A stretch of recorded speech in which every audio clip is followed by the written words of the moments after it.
Eh dito tay, sinong kasama nyo natutulog dito? Ako mag-isa. Kayo lang po mag-isa. Eh paano yung pagluluto nyo sa pagkain? Ano ko lang sila sir. Pag ano po, binibigyan ko na. Binibigyan. Abot, mabait. Ito si kuya, yung kanyang anak. Anak ni tatay. So, pagka sa pagkain, yan, nabutan ni kuya. Yun. Oo. Eh yung kwan po, pero ano pong trabaho nyo? Pagbubuti ko. Oo.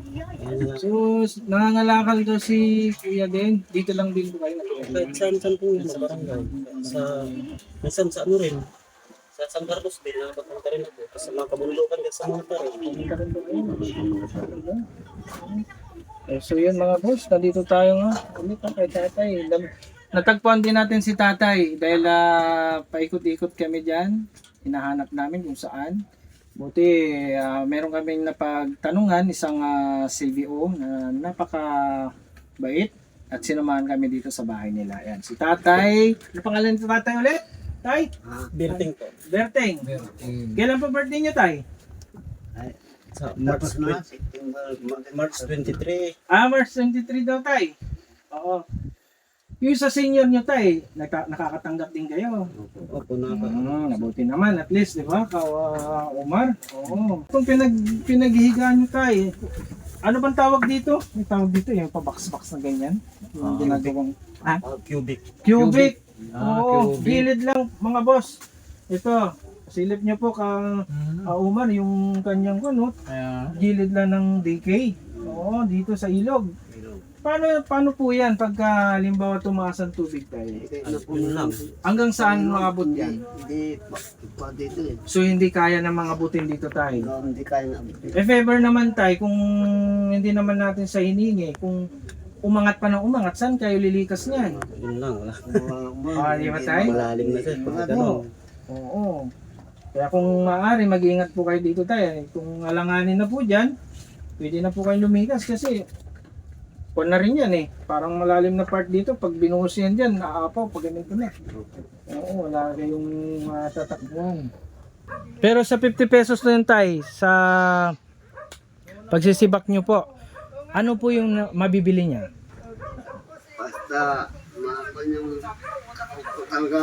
kape. Basta makapagkape ako ilalakas ang katawan ko eh. Kape lang po talaga. Kape po talaga yung ikukan nyo, ano, doon sa open yung 50 pesos. Tinapay sa kakape. Paano pag- Ano ang bigas tayo, halimbawa? Hindi nyo bibili ng bigas. Hindi niya ang bibigay po yung kapitan eh. Mm, Barangay Captain, Mario Ricardo po. Grabe, Walang ano to? magbibigay. Oo, ito yung mga boss, ang bahay ni tatay. Oo, dito lang yan po, mga boss. Yun, ilog na po yun. Kung nakikita nyo, papasilip ko po sa inyo. Oo, dito lang si tatay. Oo, papasilip ko sa inyo. Yung kaya. O, dito lang yung nakahiga si tatay. Oo. Kaya sana yung mga mabuting kalooban mga boss. Ito po, yung ilog dito. Oh, iyo. Yan, tabi po ng ilog dito. Kaya sabi ko nga kanina na baka mamaya tumas itong tubig na to, saan lilikas si tatay. Oo, ayan. So dito, at ang kalagayan ni tatay dito sa mga bato-bato. Hindi naman, nasanay na po, no? Sanay na si tatay kasi isa pang bato-bato. Tay, wala bang karton yan? May karton naman. May karton. May karton, oo. Pero masakit pa din. Masakit pa rin yan sa higaan tay. Ay masakit pa rin yan sa likod nyo ano. So sana tay, mag-ingat kayo dito palagi ha. Oo.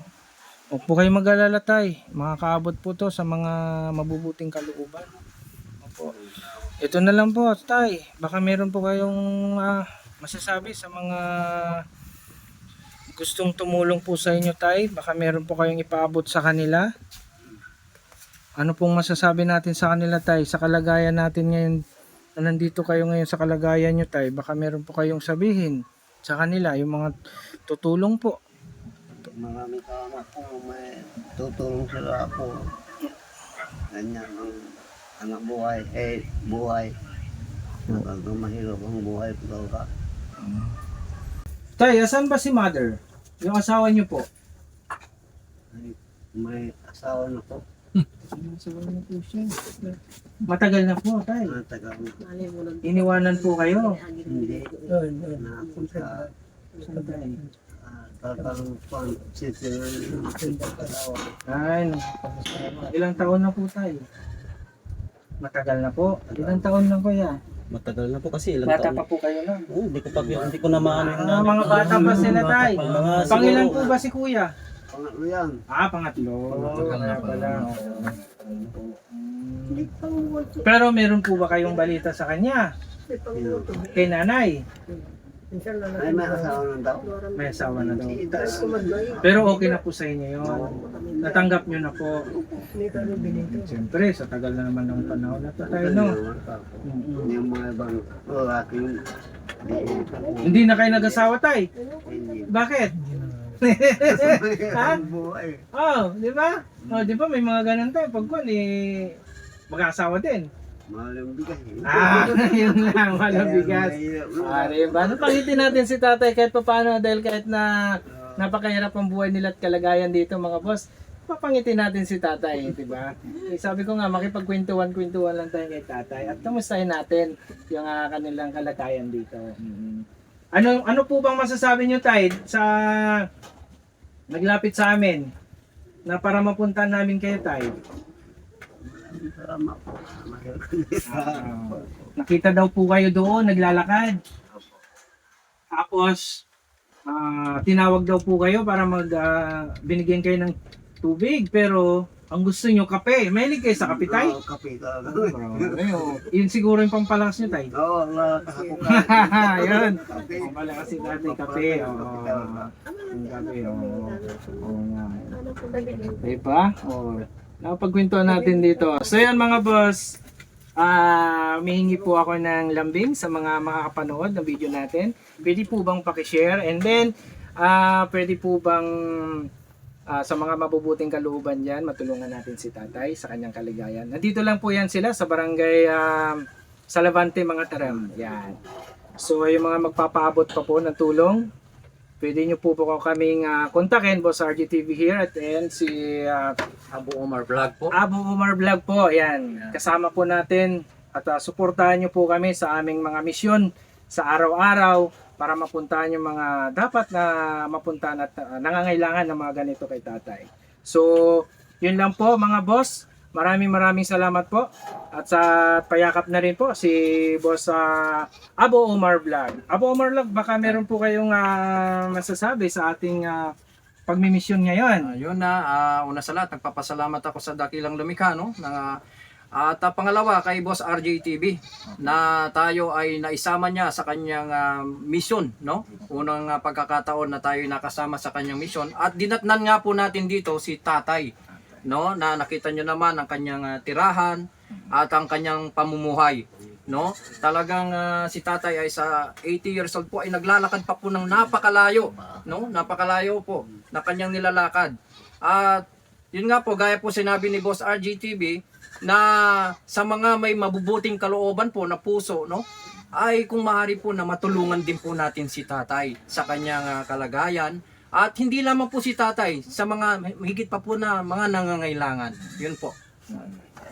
So yun mga boss, narinig nyo naman po yung mensahe ng ating kasama sa ating charity vlog, si Kuya Abu Omar Vlog mga boss.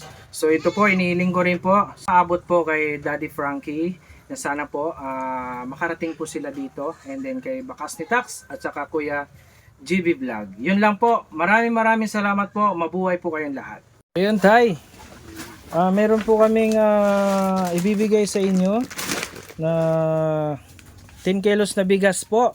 Bigay po para ipaabot po sa inyo. Maraming salamat po. Opo, at saka itong sama na rin natin po itong 5 kilos para din kay kuya sa anak nyo. Opo. So, ano pong masasabi natin tay sa nagbigay po nito? Maraming salamat po sa inyo. O yun, maraming salamat daw po sa inyo sa nagbigay nitong 10 kilos na bigas and then 5 kilos na bigas para kay kuya or kay anak ni tatay kasi yung trabaho lang din ni Kuya, nangangalakal sila or nagbubuti kung kabisado nyo po. Yan. So yun lang po mga boss. Maraming salamat po.